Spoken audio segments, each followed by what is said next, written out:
Hi friends, எப்படி இருக்கீங்க எல்லாரும்?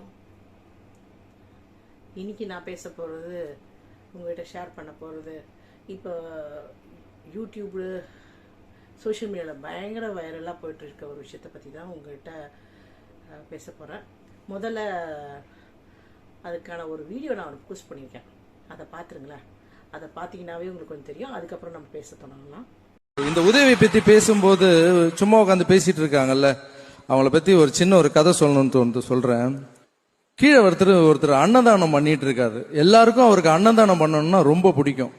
ஸோ அதால அவர் அன்னதானம் பண்ணிட்டு இருக்காரு. இப்போ மேல பாத்தீங்கன்னா ஒரு பருந்து வந்து சாப்பிட்றதுக்காக ஒரு பாம்பை எடுத்துட்டு போயிட்டு இருக்கு. அந்த பாம்புல இருந்து ஒரு துளி விஷம் கீழே அன்னதானம் பண்ற இதுல போட்டுட்டாங்க. அது விழுந்துருச்சு. விழுந்த உடனே அங்க இருக்கிறவங்க எல்லாரும் சாப்பிட்டாங்க. இப்போ அதுல ஒரு சிலர் இறந்து போயிட்டாங்க. இறந்த உடனே அந்த ஊர் ராஜா வந்து இனிமே நீங்க அன்னதானம் போடக்கூடாதுன்னு நிப்பாட்டியாச்சு. அன்னதானம் போடக்கூடாதுன்னு அவருக்கு அன்னதானம் போடுறது தான் அவருடைய லைஃபாவே இருந்தது. அன்னதானம் வேண்டான உடனே அவர் ரொம்ப மன உடைஞ்சு போயிட்டாரு.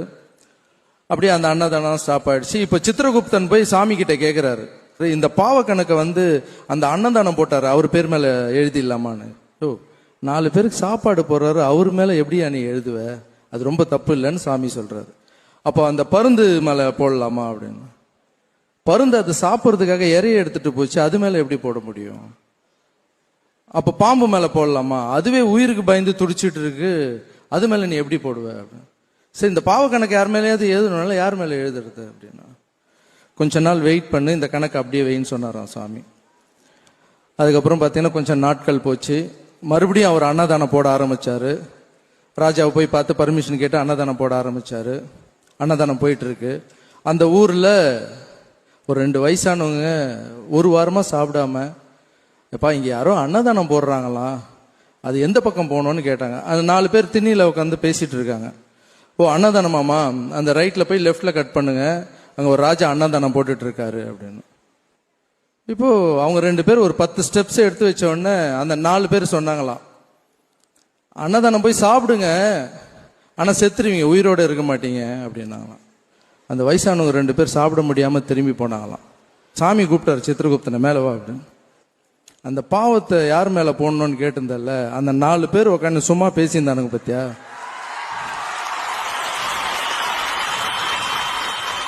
அவன் சாப்பாடும் போட மாட்டான், போடுறவங்களும் என்கரேஜ் பண்ண மாட்டான். 2 பேர் போய் ஒழுங்கா சாப்பிட்டு இருப்பாங்க, அவங்க எதுவும் கெடுத்தாங்க, அந்த பாவத்தை சேருன்னு அந்த 4 பேர் மேல சேர்த்து விட்டாங்களாம். ஸோ சும்மா நம்மளை பத்தி ட்வீட் போடுறவங்க பேசுறவங்க இவங்களுக்கெல்லாம் இருக்கு. ஸோ அதை நம்ம எதுவுமே பேசிக்க வேணாம். பார்த்தீங்களா வீடியோவை? நான் ஒரு கதை சொல்றேன். ஒரு 5 தவளைக்காவை ஒரு பாத்திரத்தில் போட்டுறாங்க. அதுங்க தப்பிச்சு வரணும். ஆனால் அது என்ன பண்ணுதுங்க, ஒன்று காலை பிடிச்சி இழுக்குது. ஒரு காலை பிடிச்சிச்சுன்னா இன்னொன்று இது ஏறும் போது இது காலை பிடிச்சிருக்குது. இது இன்னொன்று ஏறிச்சுன்னா அது இன்னொருத்து வந்து இது காலை பிடிச்சிருக்கு. இது இப்படியே இழுத்து எதாலே மேலே ஏறி வர முடியல. ஆனால் ஒரே ஒரு தவளைக்காய் மட்டும் என்ன பண்ணிடுது, அப்படியே பிடிச்சி இழுத்தாலுமே அது பண்ண வேண்டியதை பண்ணிட்டு மேலே வந்துட்டே இருக்கு. எதை பற்றியும் கவலைப்படலை, யாரை பிடிச்சியும் அது இழுக்கலை. அதை பிடிச்சி இழுக்கிறவங்களையும் பேசாமல் கண்டுக்காமல் அது பாட்டுமே மேலே ஏறி வரதை மட்டும் பார்த்துட்டு மேலே ஏறி வந்துடுது.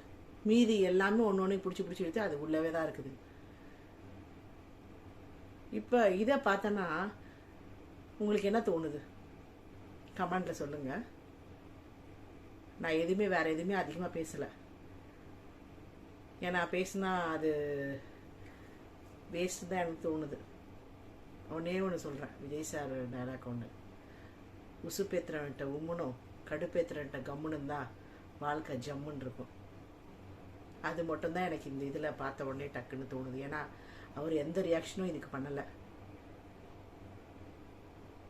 இவங்களோட கேரக்டர் அவங்க அப்படிதான், நம்ம என்ன பண்ணுமோ அதை பண்ணிட்டு போவோம், அது மட்டும்தான் அவர் யோசிக்கிறாரு. யாரை பற்றி எதை பற்றியும் யோசிக்கல. அவர் நன்மை நம்மளால மற்றவங்களுக்கு உதவணும், அதை மட்டும்தான் யோசிக்கிறாரு. அதை மட்டும்தான் பண்ணுற மாதிரி தோணுது. இல்லைன்னா அவர் ஒரு அறிக்கைட்டு அதில் ஒரு பெரிய இஷ்யூ ஆக்கி எதுவும் பண்ணாமல் நீ என்ன பேசுகிற பேசு அப்படின்னு சொல்லிட்டு பேசாமல் தான் இருக்கார். எனக்கு இதை இப்போ நடந்துட்டு இருக்க இதை பார்க்கும்போது அப்படி தான் தோணுது. உசுப்பேத்துறட்ட உம்முனும் கடுப்பேத்துறட்ட கம்முன்னு இருந்தால் வாழ்க்கை ஜம்முன்னு போகும். அவர் என்ன நினைக்கிறார், நன்மை செய்கிறத மட்டும் செஞ்சுட்டு போவார்னு நினைக்கிறேன். அது நான் எல்லாருமே அப்படியே அதை ஃபாலோ பண்ணனால தாங்க இருக்கும். தேவையில்லாத பிரச்சனைங்க இல்லாமல் அவங்க கேரக்டர் அவங்க அப்படி தான். நம்ம கேரக்டர் நம்ம நல்லா செஞ்சுட்டு போவோம், அவ்வளோதான். எந்த ஒரு நெகட்டிவ் தாட்ஸ் இல்லாமல் பாசிட்டிவாகவே எல்லாமே எடுத்துகிட்டு போவோம், அவ்வளோதான்.